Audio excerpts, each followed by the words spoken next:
Évangile de Jésus-Christ selon saint Luc. En ce temps-là, Jésus expulsait un démon qui rendait un homme muet. Lorsque le démon fut sorti, le muet se mit à parler et les foules furent dans l'admiration.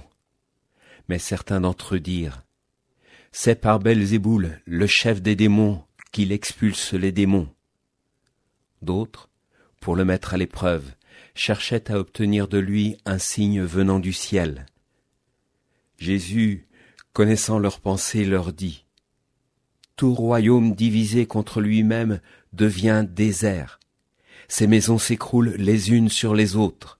Si Satan, lui aussi, est divisé contre lui-même, comment son royaume tiendra-t-il ? Vous dites en effet que c'est par Belzéboul que j'expulse les démons.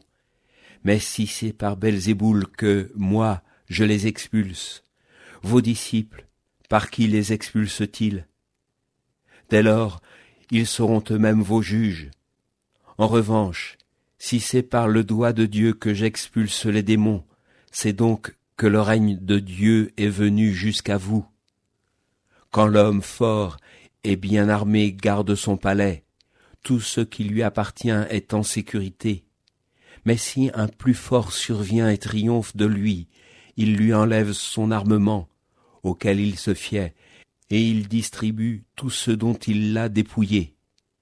Celui qui n'est pas avec moi est contre moi, celui qui ne rassemble pas avec moi disperse. » Dans les évangiles, Jésus est quelquefois présenté comme un exorciste puissant et reconnu par ses disciples comme par ses adversaires. Son action contre les démons n'est pas un détail marginal. Elle constitue l'un des signes majeurs de l'avènement du royaume de Dieu.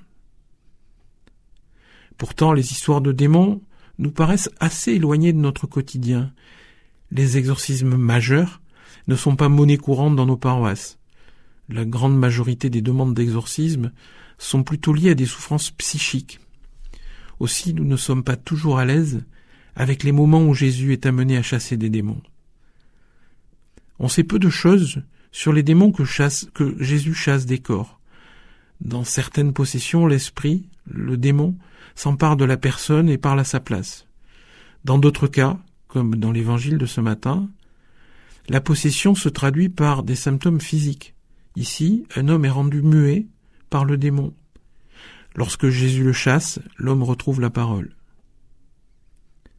Et cet événement, finalement, il est à peine assez spectaculaire pour faire réagir la foule. Certains y voient un miracle, mais d'autres refusent de le voir, ce miracle.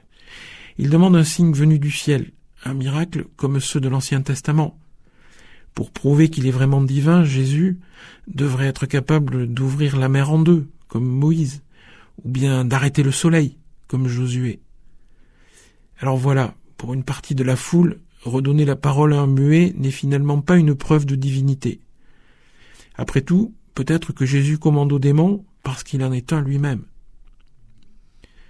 Et Jésus tranche ce débat par une simple remarque. Tout royaume divisé contre lui-même devient désert. Ses maisons s'écroulent les unes sur les autres. Si Satan lui aussi est divisé contre lui-même, comment son royaume tiendra-t-il ? Et l'alternative à cette affirmation est simple.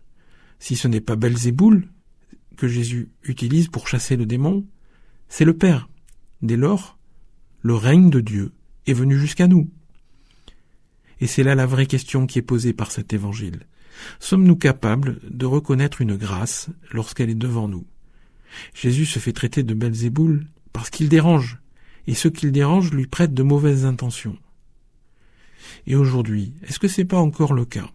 Ceux qui ne pensent pas comme nous, ne sont-ils pas considérés comme mauvais ? Alors attention à nos jugements hâtifs, attention à nos procès d'intention. Jésus nous appelle à aimer et non pas à juger.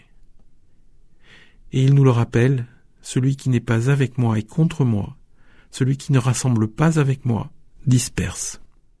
L'évangile du jour était commenté par Frédéric Dupin, diacre permanent au service de la paroisse Saint-Jean